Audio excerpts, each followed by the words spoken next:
La rédaction de l'Infodrome a reçu, le lundi 11 juillet 2022, le communiqué final de l'atelier d'élaboration de la feuille de route du président de la COP 15 tenu le 6 juillet 2022, à Abidjan, à l'hôtel Tiame, au Plateau. Communiqué final. La 15e conférence des parties à la Convention des Nations Unies sur la lutte contre la désertification et la sécheresse, COP 15 de la CNULCD, s'est tenue à Abidjan, en Côte d'Ivoire, du 09 au 20 mai 2022, au Sofitel Hôtel Ivoire. La COP 15 sur la désertification est la première des 3 conventions issues du sommet de la Terre de Rio à se tenir cette année, avant la COP sur la biodiversité prévue en Chine, en octobre et la COP sur le climat prévue en Égypte, en novembre. Cet événement mondial a été un succès au vu de la qualité des travaux et de l'importante délégation de plus de 7000 participants premiers du genre en Côte d'Ivoire. Cet événement mondial a été un succès au vu de la qualité des travaux et de l'importante délégation de plus de 7000 participants, issus du monde politique, de la recherche scientifique, des organisations non gouvernementales, des organisations de la société civile, du secteur privé, de l'agriculture, des partenaires techniques et financiers et bien d'autres. Lors de cette 15e conférence, sur proposition de S.E.M. Alassane Ouattara, président de la République de Côte d'Ivoire, M. Alain Richard Dongoyi a été élu président de la COP 15 par les parties à la Convention, le 11 mai 2022, pour un mandat de 2 ans. Sous la présidence de la Côte d'Ivoire, la COP 15 a adopté 4 déclarations et approuvé une série de décisions pour renforcer et intensifier les actions de terrain afin d'accélérer les progrès vers la réalisation des objectifs de la Convention.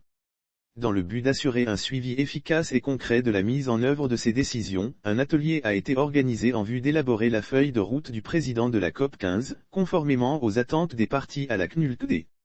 De façon spécifique, il s'est agi de, 1. S'approprier les attentes des parties à la Convention à travers les 36 résolutions prises, les déclarations faites notamment le Abidjan Legacy Programme, 2. Extraire les décisions les plus importantes à suivre, 3. Recueillir les orientations du président de la COP 15, 4. Présenter les enjeux de communication du président de la COP 15, 5. Élaborer la feuille de route exécutive du président de la COP 15.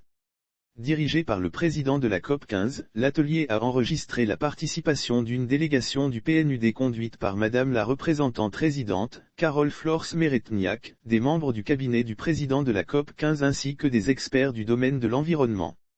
Les travaux en plénière se sont déroulés comme suit: lecture de la note de cadrage, TDR, pour situer les objectifs de l'atelier, présentation succinctée du bilan de la COP 15 pour situer le contexte, présentation des résolutions clés de la COP 15, des 3 déclarations adoptées, appel d'Abidjan, Caucus Genre et Land Life Legacy, ainsi que du Abidjan Legacy Programme, présentation des enjeux de communication de la COP 15, présentation des orientations du président de la COP 15.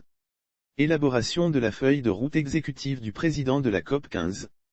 Au terme de cette journée de travaux, les principaux résultats obtenus sont: 1. Les attentes des parties sur les déclarations et les décisions sont connues et prises en compte, 2. Les orientations du président de la COP 15 sont connues, 3. La feuille de route exécutive du président de la COP 15 est adoptée.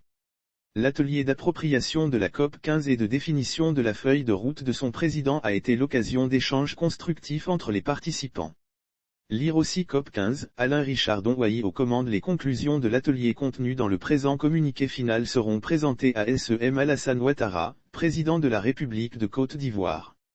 Fait à Abidjan, le mercredi 6 juillet 2022. Le président du comité scientifique professeur Justin Kofi.